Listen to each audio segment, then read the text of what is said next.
Welcome to Politics Done Right. I am your host, Egberto Willies. This is a progressive program that will take the mystery out of politics. This is the program that will encourage you to make sure government becomes we the people. Whether you are liberal, progressive, conservative, or otherwise, you get to air your point of view. We are an independent media outlet that, unlike mainstream media beholden to corporations, we only owe allegiance to you. Remember, you can also send me a tweet at EGBERTOWILLIES. That is at Egberto Willies. Let us engage. It is Politics Done Right. Well, folks, welcome to one more edition of Politics Done Right. I'm Egberto Willies, host. Thank you so kindly for being a part of the show. We're going to have a great show for you today. Welcome aboard, beautiful Yvette Avery Herod. She is in the house along with Bridge MCP. Bridge MCP, come on. I don't know about the notifications. Let's see. Can't stand no notification. Having to go page. I can only see 4 comments at a time. Read the rest of YouTube. Dang, I don't know what's going on. Maybe they froze us because we are political. Yes, I have my glasses on. I just came back and forgot to take them off. I just came back from KPFT. Anyhow, welcome aboard AVQ. Michael Rudnin, how's everybody doing? Who else is in the house? Who else is in the house? Come on, folks, make yourself known. Make yourself known. Okay, let's get busy. Let's see. Kind of sucks that my topics today are of someone I'd rather forget about. Move on. But Oregon Public Broadcasting, Trump tweeted an image of spy satellite declassified documents show. 3 years ago, Donald Trump tweeted an image of the left intelligence of the image that left intelligence expert gobsmacked. The picture was of a rocket that had exploded on a launch pad deep inside of Iran.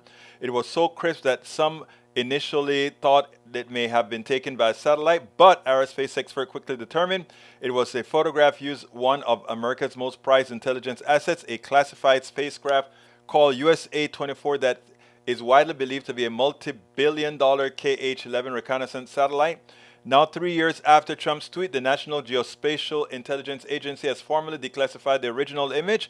The declassification, which came as a result of the Freedom of Information Act request by NPR, followed a grueling Pentagon-wide review to determine whether the briefing slide it came from could be shared with the public. It is declassified now, means it wasn't declassified when Trump shared it on Twitter, as this was considered a presidential screw-up.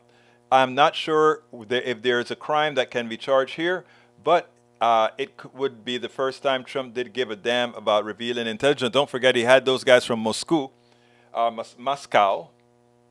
in the Oval Office, and you know they probably bugged it.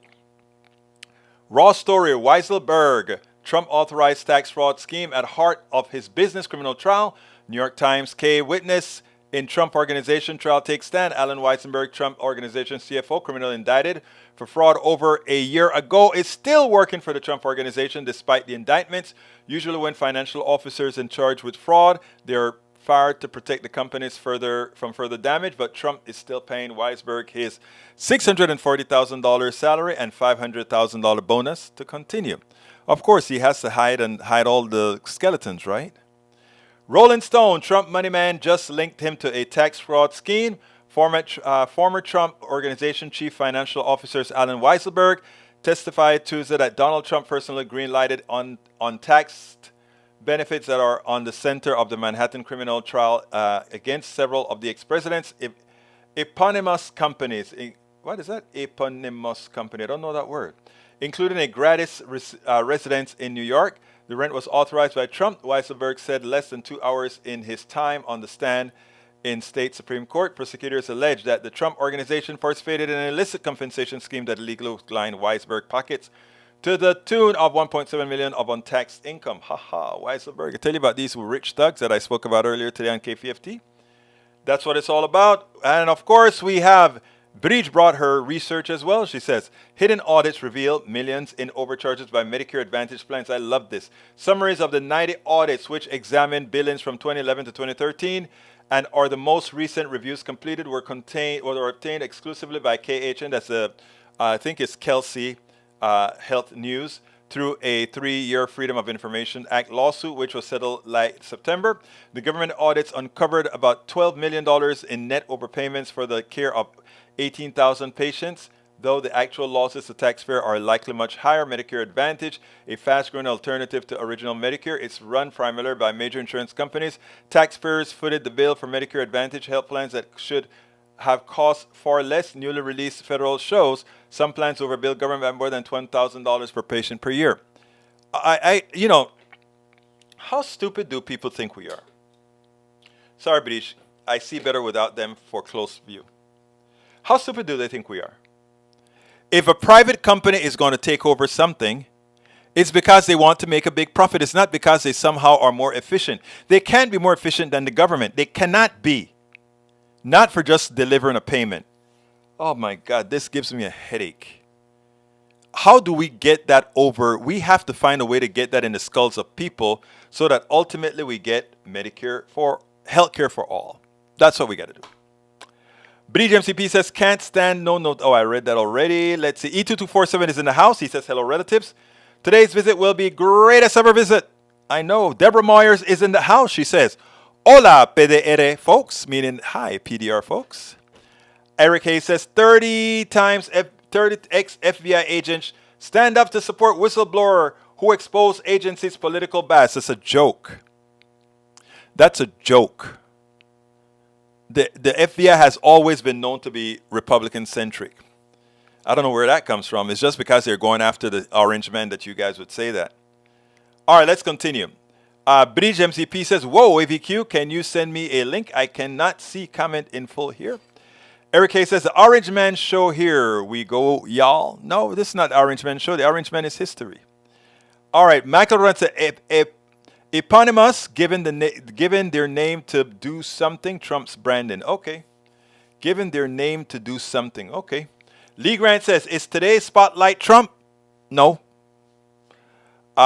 Say Bridge, how is Finn doing? Any word? Yeah, how is he doing? Let us know, Bridge. All right, Mike Cesek says, Bridge MCP, there are billions upon billions in the main Medicare programs. Government programs have this problem because they don't audit that often like private companies do. That's a joke. Private companies are just thugs, right? That's what you're saying. In other words, if you're saying we have to audit for them not to be thugs, might as well just government do the job, right? Massive overspending and fraud is common in federal programs. No, it's common in private sector programs. Those were the links shared with my comments. Thank you very much, AVQ, for passing those along. All right, we're going to start today. I think I'm going to play my long video first, and this has to do with progressives. Okay, let's go ahead. It's something that I did at KPFT. I cleaned it up and have it ready for you all. Here we go.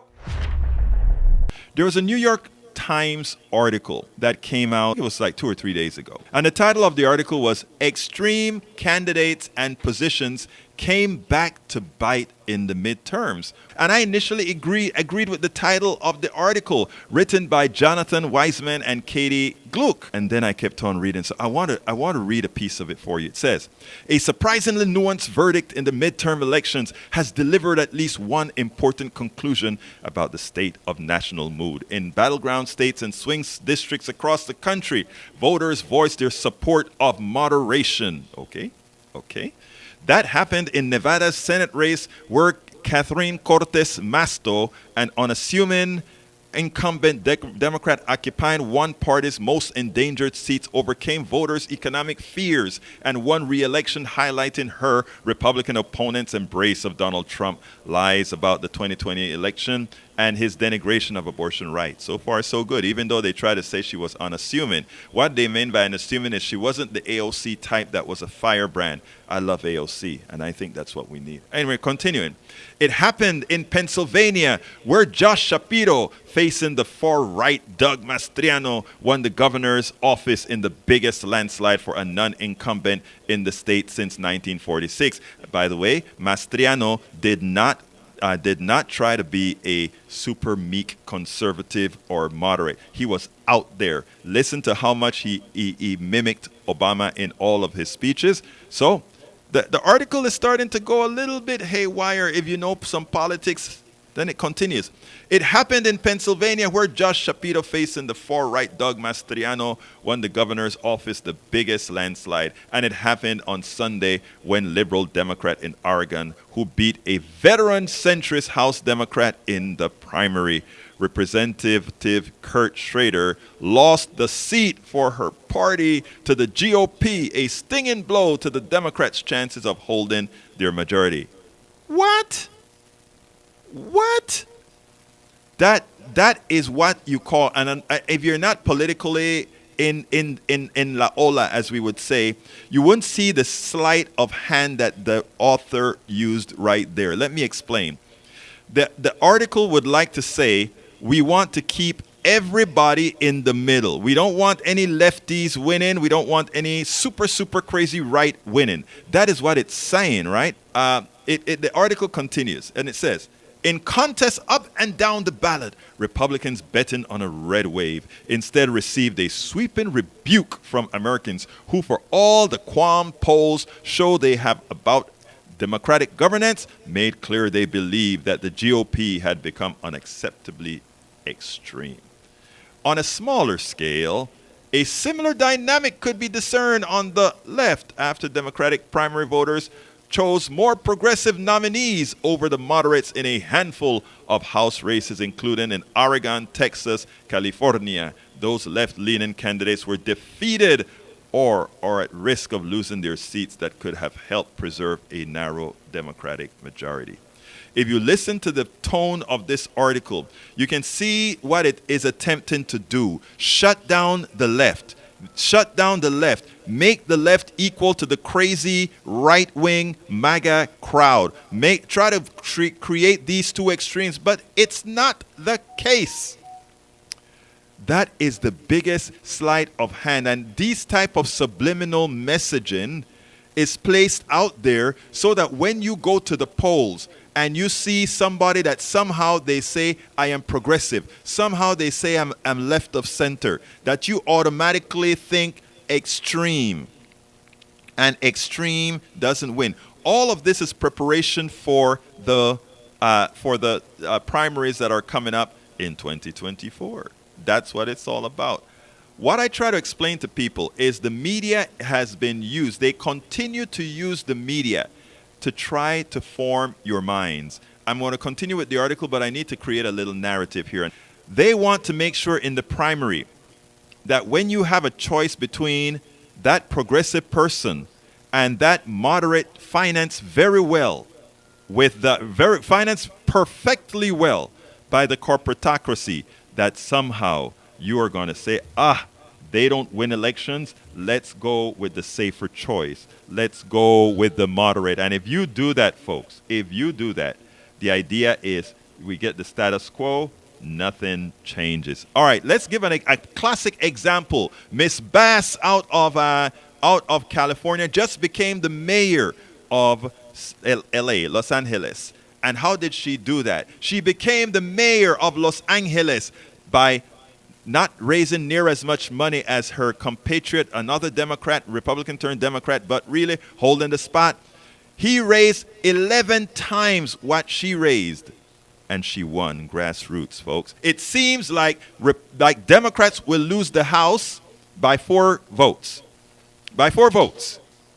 And guess what would have happened if New York, the 4 moderates that lost in New York, imagine if they had a story to tell those New Yorkers that would have helped their bottom line, that wouldn't have run away from daycare, that wouldn't have run away from health care for all, that wouldn't have run away from all those policies that would have helped all those New Yorkers on Long Island, would have helped all those New Yorkers all over the state of New York, so that they would be able to live the American dream without going bankrupt. Suppose you had a full-throated attack, a full-throated debate with your opposition that could tell them, hey, man, I want to make sure you have health care.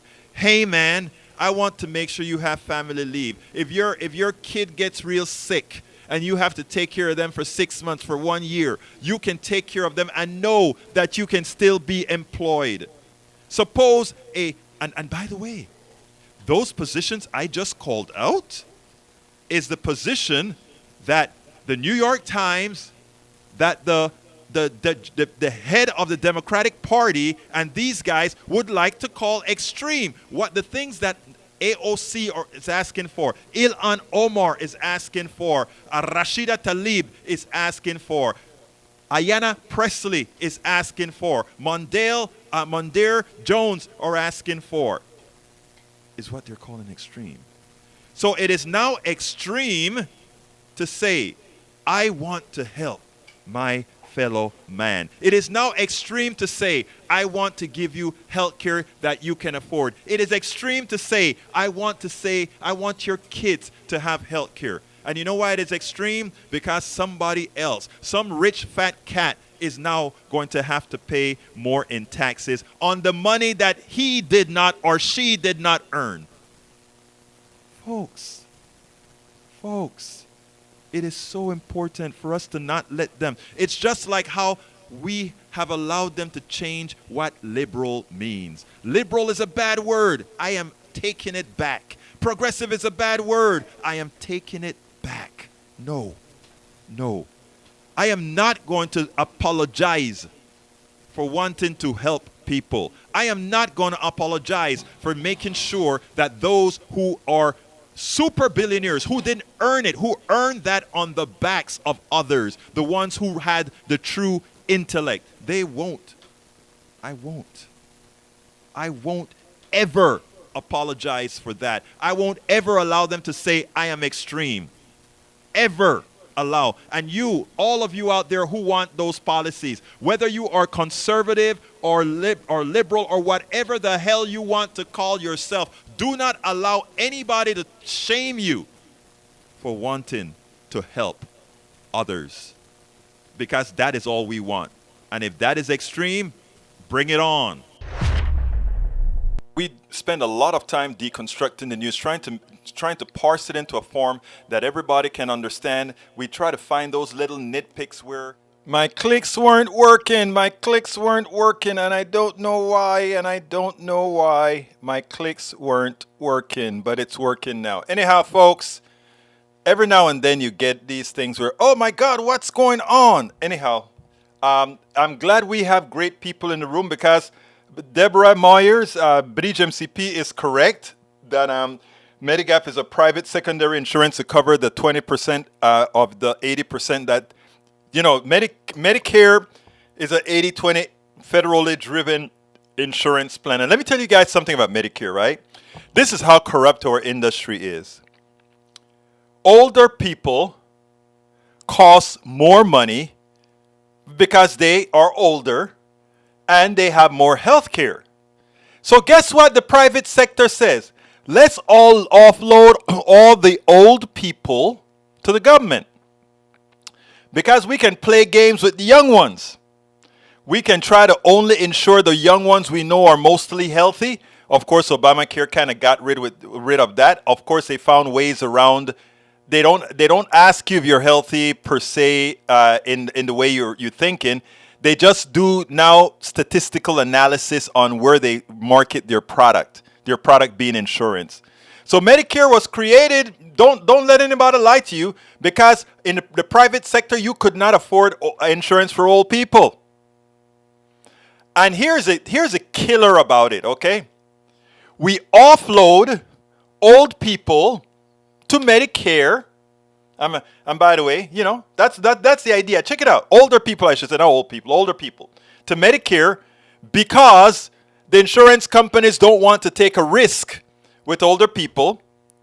And then, after the government is paying the higher prices to insure these older people, they try to take it back from the government, because now it's the government who is going to pay the premiums, the higher premiums, to these crooked insurance companies.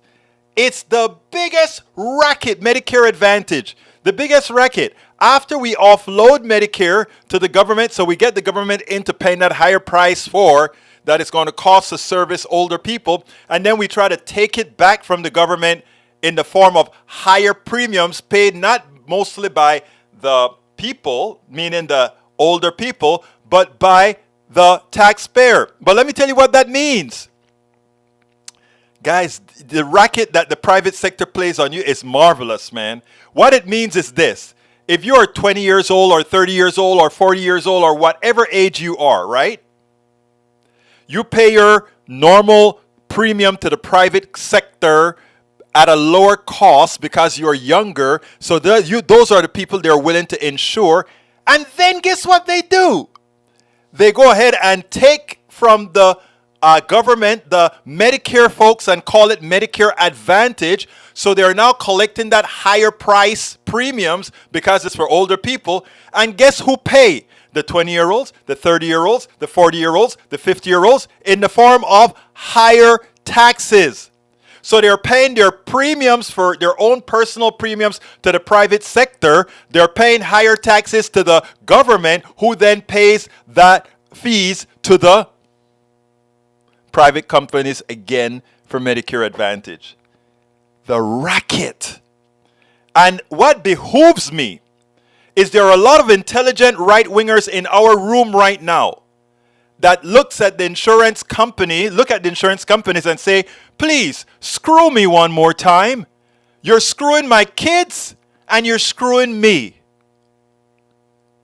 And it is not like it's rocket science to figure this thing out, right? It's right there in front of you. And then the private sector get these think tanks and create all these excuses why this is the way things have to run and it's the most efficient. It's a lie. It's an utter lie. It's an utter lie. And we have the Eric Hayes of the world and the Mike Ceseks of the world in their minds, which I always say, and I say this with a lot of respect, sir. An enslaved mind doesn't allow you to think outside the walls that the corporatocracy, the plutocracy, the rich folk, the oligarchy, they create a box. And for those who are willing to stay in that box, you must believe that. And if you believe that, that's fine. Of course your wife got a new knee from Medicare. Look, Medicare Advantage works within the scope. It just costs me, Lee Grant, as a taxpayer. It costs Bridge MCP. It costs Michael Rudnin. It costs Eric Hayes. All of us paid that private company a higher premium for your beautiful wife, Lee Grant. Love you, Lee. Love your wife. You're just a victim of the system. But that knee costs a lot more to me and Eric Hayes and everybody else. A knee that was that your wife deserved. A knee that your wife must and should have. But we had to pay a premium to the private sector to give your beautiful wife that knee. You get it? And what I'm saying, this is not against Brother Grant. This is not against Brother Grant's wife. This is about a fraudulent economic system. And I wish Brother Grant and others would understand that what we're doing here isn't some extremist thing. We are the ones that are not the extremists. The extremists are the ones that are paying the premium. If I could just get folks to get it. The extreme position to allow so-called trans, Lee Grant keeping that trend, the trans thing is a trope. But that's how they get you. They get you on things. Look, you're probably a fairly older person. And when you talk about trans and gays and all of that, because of your upbringing, you are that properly. Eso te da asco. I don't know how to say that in English. It gives you the creeps. Asco, creeps. It gives you the creeps, right? Because the way we were schooled, the way we learned at home. I am from Panama. I grew up homophobic, sexist. Okay, I grew up homophobic and sexist. I extricated that by educating myself. And the Republicans are, and all those against those, trans and all these folks, making them some sort of a issue. They are using the actual carnality that you feel when you hear trans, when you hear homosexual, because of your upbringing. They are dependent on that so that they can control you in every other aspect of your life. And what I'm trying to do here is say, let's educate ourselves. What's wrong with my thing here? Okay, I don't want to show that orange. Let's educate ourselves. Let's not allow them to use our own prejudices that have not yet been extricated out of our minds. Let's not allow them to use that against us. Egberto, the attacks against LGBTQ people are pushed by Republicans to the tune of $50 million in attack ads, and the recent Colorado mass shooting is probably going to be linked to what Republicans have. But I've already linked it. I mean, all the evil with guns that you've seen can be directly attributed to GOP policy. I don't even have to think about it. The numbers are out. The numbers are out. And that we allow them to get away with it by being timid in the way we talk about it. Today, somebody, I think Brother Grant, says, why don't you leave Mattress Max alone? Look, we have to call out evil where evil occurs. We must call out evil where evil occurs. I see great conversation occurring in the chat room between our right and the left. Y'all keep it going. I have another video to show you, and this one has to do with what Chuck Todd did to Mike Pence, which probably will prevent Mike Pence from ever becoming president of the United States. Check this out. Election 2024 is in vogue, folks. And you know what? It is time to start. And I tell you what, Chuck Todd gave Mike Pence an interview, former vice president for Trump, Mike Pence, a great interview in which Mike Pence, in my humble opinion, disqualified himself for the presidency. But more importantly, I think he disqualifies his party from ever holding the presidency again. Well, at least in our lifetime, based on what they've attained with the Supreme Court, what they've legislated through the Supreme Court. But I want you to listen to this interview, and then we'll take it on the other side. I recognize that this issue is likely going to be resolved one state at a time. Some states have already acted to advance the cause of life. And I've said to people, when the Dobbs decision was overturned, we haven't come to the end. We've come to the end of the beginning. And Chuck, it may take as many years to restore the sanctity of life to the center of American law in every state in this country as it took to overturn Roe versus Wade. But as long as I have breath, I'll be in that cause. You're a limited government guy. Are you comfortable with the idea of essentially government-mandated pregnancy? If somebody doesn't want this child, doesn't want this pregnancy to go through, you're now advocating a law that essentially the government is ordering you to go through with. Are you comfortable with a government mandate like that? The folks in Kansas were. Our founding documents say we're endowed by our Creator with certain inalienable rights. And the first one mentioned is life. And I think government exists to protect life, particularly defenseless life.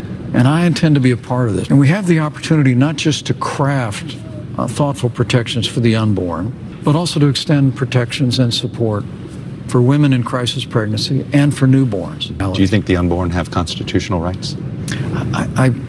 I believe they don't in our law right now, but do you believe they should? I believe in the right to life, and do you believe an unborn fetus has a constitutional right? We are protected in this country from being denied life or liberty without due process of law. And I believe those protections should extend to the born and the unborn. There are several issues here that we have to be cognizant of. One, he intends, as you notice, he tries to make it soft, but he intends to create an abortion ban throughout the entire country, not via Supreme Court, but actually now it's by state, by state, by state, by state. But it's much deeper than that, because Chuck Todd says, wait a minute, do you realize that even as a small government out of your business kind of a party that you're supposed to be, you are saying, you are telling women that they must go through with their pregnancy. So says the state. But it goes even further, folks. And the last part is actually very dangerous. And very few people are going to see it initially. But here is the danger.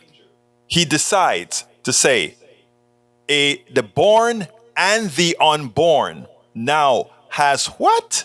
Constitutional rights. Think about what that means. That means any prosecutor going forward, if somehow you touch a kid or whatever happens, if a woman gets food poisoned or a woman accidentally eats something, now remember that unborn has constitutional rights, and prosecutors can do some magic for people they want to get.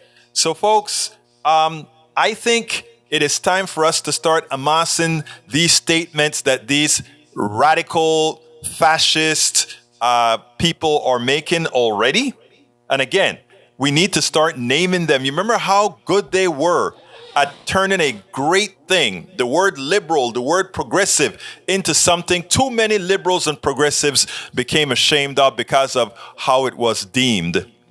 Well, having these guys being fascist, the American Taliban, and more, it is time that we tag them as people we shouldn't touch, as people we should never, ever see in office. Absolutely. So, okay, Mary L. Hardy, before welcome aboard. I don't know if you understood what I was saying. I think you completely misunderstood what I was saying. If you are still in the house, Mary, in the chat, Mary L. Hardy, please go ahead and send me another message, but I'm going to address your message anyway. Welcome into the fold. Bruce Pollard, didn't salute you. Deborah Hayes, welcome aboard as well. Para ver quién más. Dwayne Roberts, welcome aboard. Who else is in the house that I see that I think I didn't call out? You know, I like to call out everybody. Mike Cisak, I don't think I called you out, even though I mentioned you. Let's see. Paul Fleming Sr. is in the house as well. Anyhow, Hardy says, so you had rather screw your parents, grandparents, aunts, etc., for giving you and our children, etc., who brought you into the world. Get over yourself. I am assuming that you completely misunderstood where I am, who I am, and what I do and what I support. And that is why it is important for us, Mary L. Hardy, and I say this with respect, for us to listen to each other. Because that is how, I'm assuming you're addressing me when you say get over yourself. My commentary was not that I have a problem with young people paying for older people's insurance, etc. That was not the whole context at all. In fact, I support healthcare for all, paid out of all our taxes, one single payer of the bill being the government, as we do for Medicare, standard Medicare. I want standard Medicare to apply to everybody. I want to get the private health insurance company out of giving healthcare business, except for those who want some sort of a premium healthcare. If they want to pay that big amount of money for that, that's fine. But if you are thinking that I was somehow disparaging getting older people insurance, you are wrong. And I hope you're still in the room so that you didn't take the wrong message out of what we talk about here. Because I support healthcare for all. And when I say healthcare for all, I mean for all. And the notion that I was trying to tell you is that we all get screwed by having the private sector in healthcare. One, when the older people were relegated to whom? Were relegated to the government because the private sector couldn't make money on the older people at the premium rates they wanted to charge. So that goes out, so the government takes it and pays the higher premium, and then the private sector comes in and say, okay, we want you to hire us with Medicare Advantage to take care of Medicare for you. We'll just charge you a hell of a lot more for it. And so again, we are subsidizing private companies with Medicare Advantage. Medicare Advantage is a racket. Medicare Advantage is thievery, and Medicare Advantage is saying young people who are still paying premiums, you will pay another premium in higher taxes to take care of older people, as opposed to all of us being in one big pot all through our entire lives. It's a crooked insurance scheme. So, Miss Hardy, I hope you're still here to have listened to what the true answer is. I really, really hope you stuck around. But I tell you one thing: when you make a message, when you come into the middle of a live stream, try to spend a bit more time to listen, so that you make sure that you actually talk to the ones who need to be spoken to. Progressives have become too drag queen friendly. Lee Grant, what does that mean? Can we get too straight people friendly? Again, remember, we are victims of our environment. We are victims of our rearing. We are victims of who raised us. That is the reason I treat everybody equally well. Why? Are a lot of white people racist? Yes. Do I hold all white people that are racist accountable? No. Why? We are all victims of our rearing. I was a homophobe. I was a sexist. Okay? That's who I was. That's who I was. If everybody held me accountable in perpetuity for the idiot that I was, for the buffoon that I was, for the fool that I was, if everybody held me accountable for that, then what? So I deal with everybody based on their willingness to grow. On their willingness to grow. And I'm asking you, Brother Lee, who's here all of the time. Again, willingness to grow. Disregard what you're hearing about trans and queers and all that stuff, because that stuff kills like it did yesterday in Colorado. You have to put your frame of mind and set your frame of mind willing to learn, willing to accept that just maybe the values that you were reared with weren't true. I'm going to talk about, and I want to remember his name, but I can't remember his name right now. He wrote a hell of a piece. This is a patriot. You guys know him, great Republican that worked for George Bush. And he wrote a piece on who we really are. He talked about the atrocities. Are we a violent country? He said, yes, but we're a country getting better. I'm going to post that piece that he wrote because it touched the heart that he could be so frank about who we really are and not allow who we really were to define who we are going to be.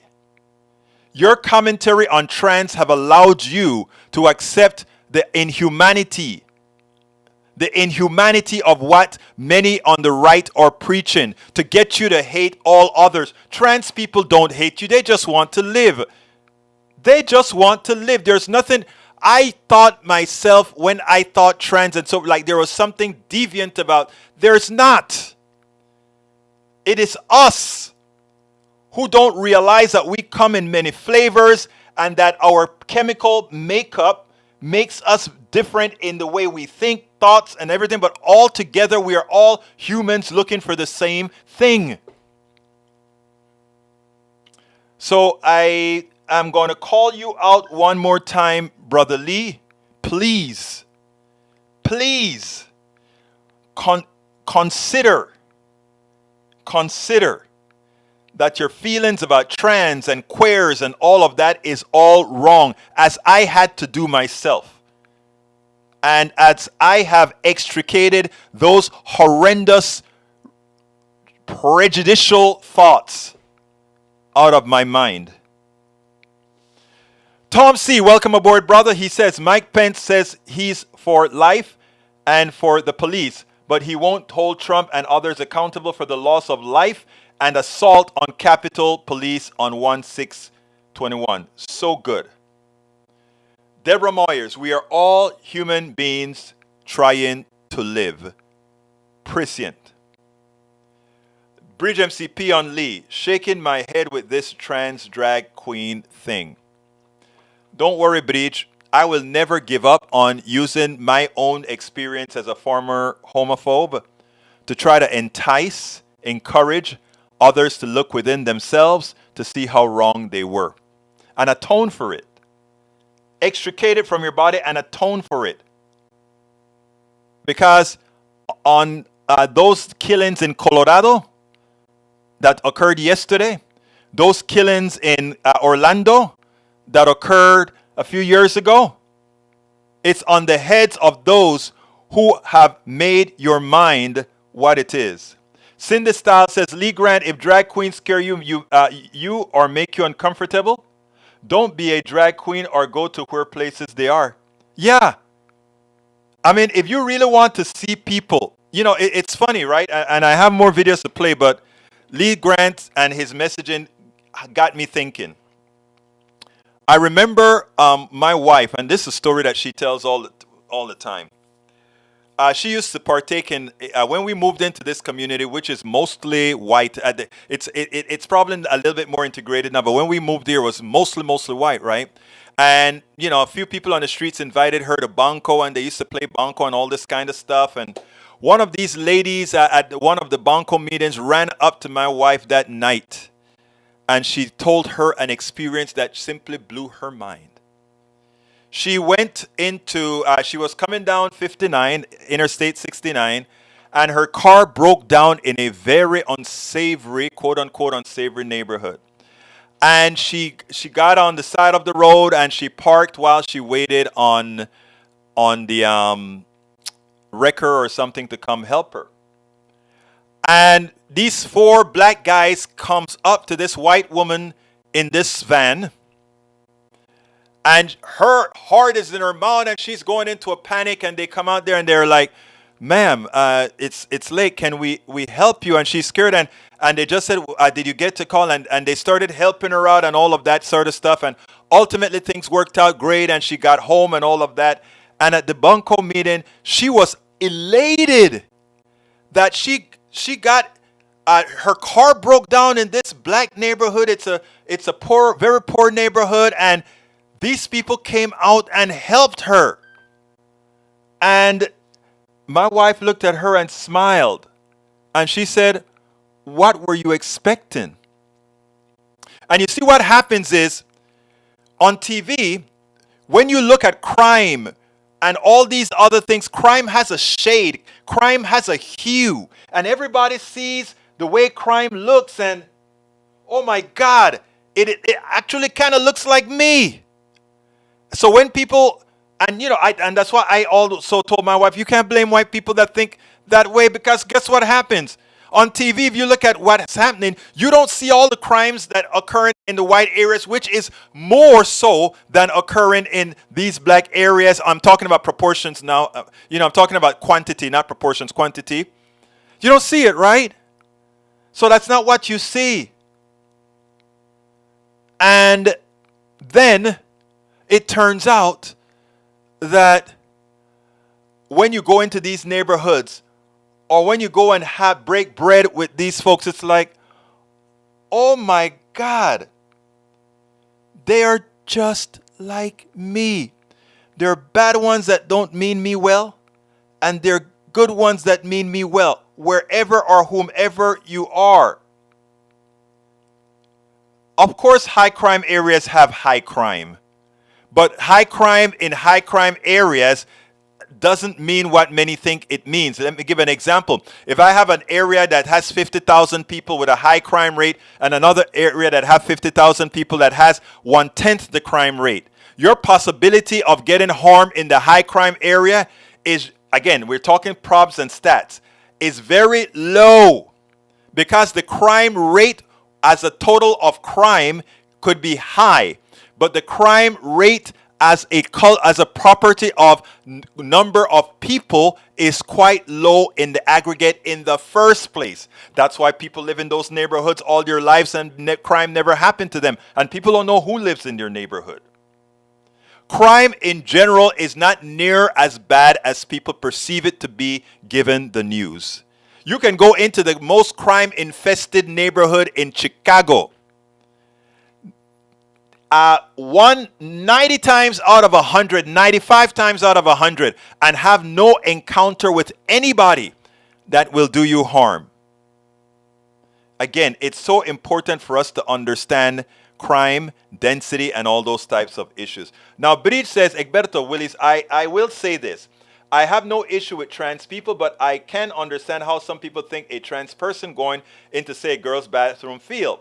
And the only reason is that some sick hetero man will try to go into the bathroom, but that is on straight white men who make up the pedophiles, not all, of course, not gay trans men. So to be clear, I am not saying white hetero men are pedophiles, and neither are gay trans men. I'm, again, understood. Again, and that's what I'm saying. You don't know if there's going to be a woman in a bathroom doing things to little girls. You have women that do things to little girls. You have men that do things to little boys. You have men that do things to little girls, and women that do things to little boys. We have to separate crime from these issues. It's so important. So, brother, I'm picking on you today, Lee Grant. I know I'm picking on you today because of the trans thing that you said. But you know, I'm saying these things completely out of love, brother. I'm trying to get us to be better people. That's what I'm trying to do. Let's be better people. Let's not allow Republicans or to demean us, to take away our humanity. Let's not allow that. What time is it? 48. I still have time for another video. Let's go ahead and do the Philadelphia video. It's going right now. Kudos to Larry Krasner, Philadelphia District Attorney. He laid it on the line. The fact of the matter is this. They're trying to impeach him in PA, but that's not going to go anywhere. We hope that doesn't go anywhere. The fact of the matter is Democrats are better at crime. Check out what he has to say, and then we'll go ahead and take it on the other side.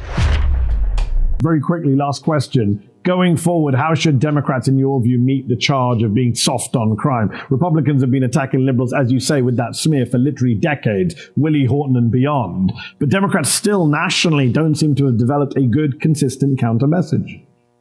Well, they just don't know their facts. I mean, it is a fact that the red states have a 40% higher rate of homicides. Republicans are terrible at crime. They're absolutely terrible. They always have been. And Democrats need to answer it directly because we have all the answers.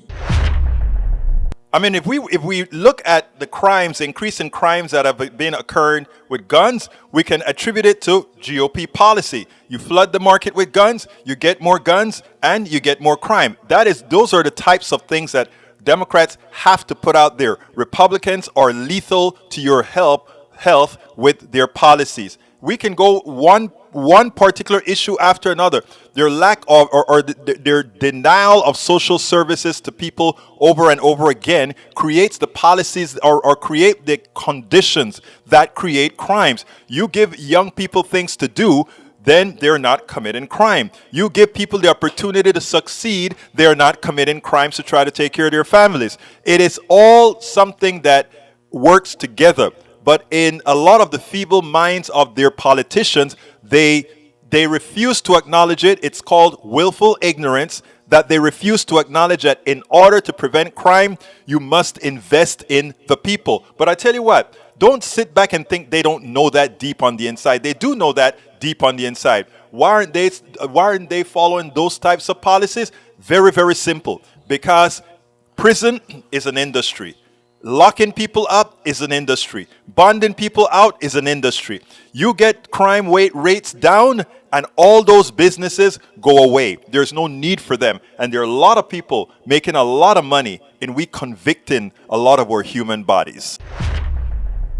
We spend a lot of absolutely so, absolutely so. I don't think I saluted Troy Astro. Welcome aboard, Troy Astro. Let's see who else is it. If there's somebody that I need to salute that I hadn't saluted yet, please make yourself known. All right, I have one last video to show, and then we'll move on from there. Check out what Maria Teresa Kumar did to Clarence Thomas. Hey, Clarence, are you trying to divorce your wife from the bench on the sly? Check this out. One of the things that I found really fascinating about this bill is that it also protects interracial marriage. Again, we're in 2022 where almost a third of Americans are in a type of interracial couples. I am married to an interracial individual, so together our children are absolutely interracial. So what does that say? Should we be praising the 12 Republicans who voted to advance this legislation? Or maybe we should be most focused on the people who voted against it? I think it's the latter. I think voting for this is the bare minimum for being a decent human being in America in 2022, as you point out. But the vast majority of Republicans in the Senate voted against cloture. There were only 12 that went along.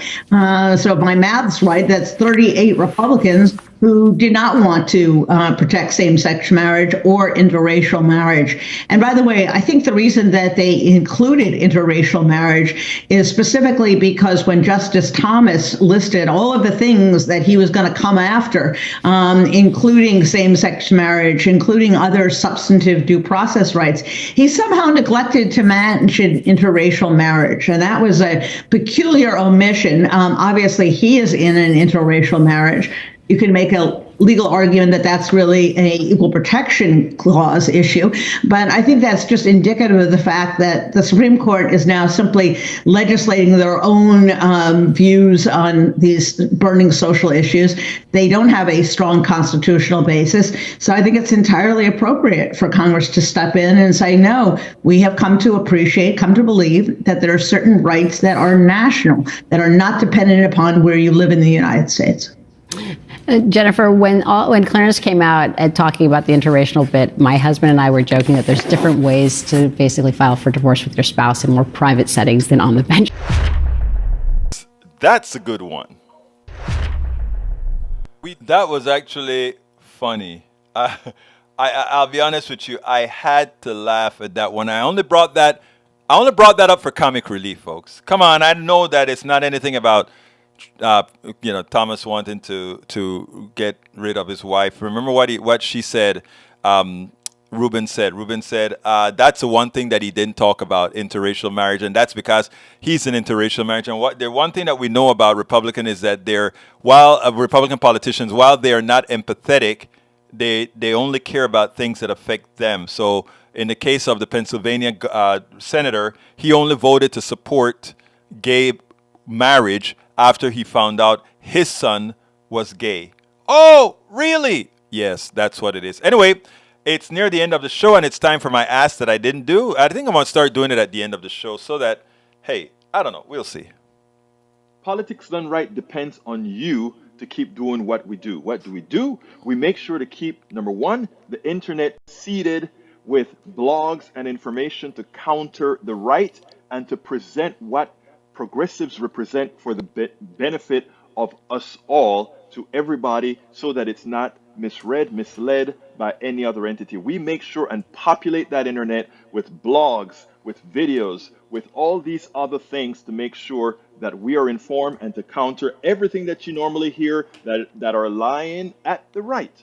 We also make sure to create articles in magazines, articles in newspapers, all around the country to ensure, again, that our message gets out there. Last but not least, we also write books. As you see it, Class Warfare, the only resort to right-wing doom, How to Make America Utopia, are two of the many books that I've written on these issues. So please support us in one of many ways. Numero uno, you can support us at PayPal, either one time or monthly. Go to politicsdoneright.com, politicsdoneright.com/PayPal.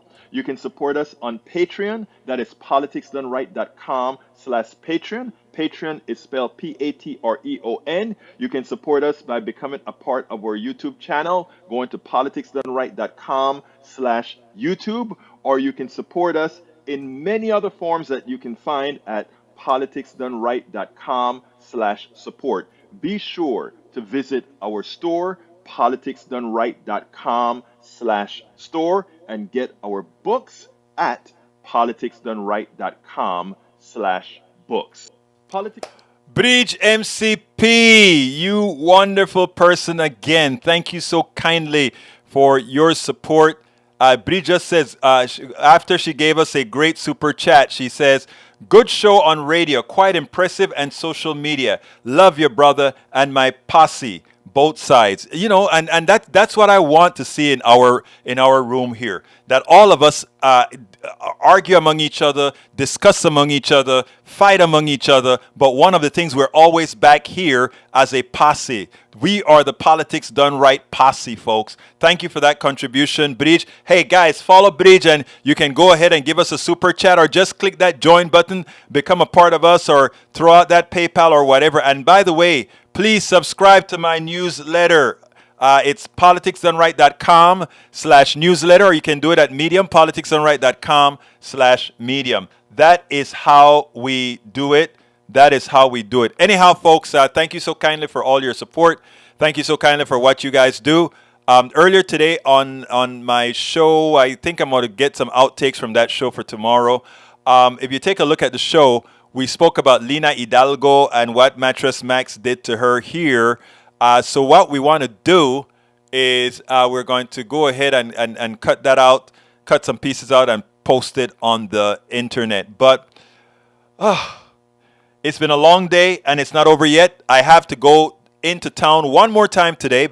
I'm giving a speech at the where am I giving a speech today? To the Democratic Club in, let's see where that is going to be today. I'm giving a speech today, in case anybody wants to show up there, at the Cypress Tomball Democratic Club. The Cypress Tomball Democratic Club. Hey, Lee Grant, if you're out there, why don't you, if you're in that area, why don't you drive out there, and we can meet, and you can sit down and watch some Democrats in action. All right? You hear me, Lee Grant? Are you there? Are you still in the house, Lee Grant? Are you still in the house? You could actually meet us out there at Cypress. If you're still in the house, drop me a line, and I'll give you the address to come, and so you can hear the little speech that I'm going to be giving today at that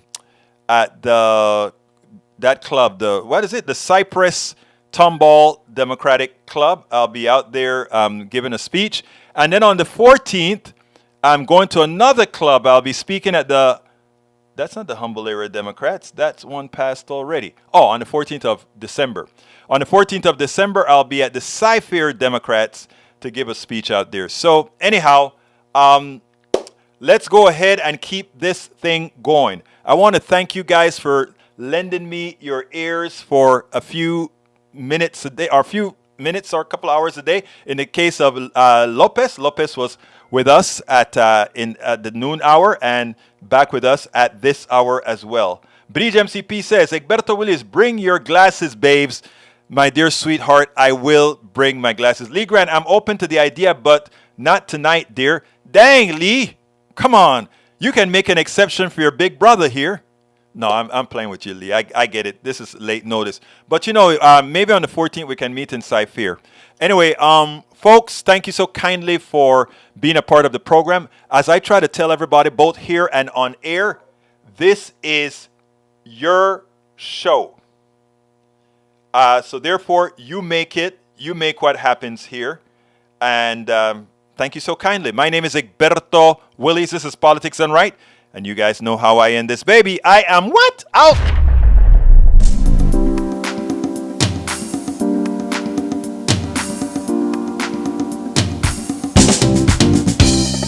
Welcome to Politics Done Right. I am your host, Egberto Willis. This is a progressive program that will take the mystery out of politics.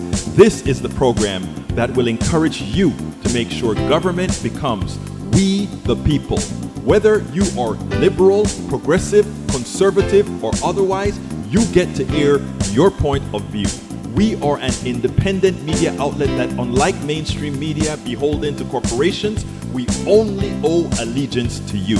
Remember, you can also send me a tweet at EGBERTOWILLIES. That is at Egberto Willies. Let us engage. It is politics done right.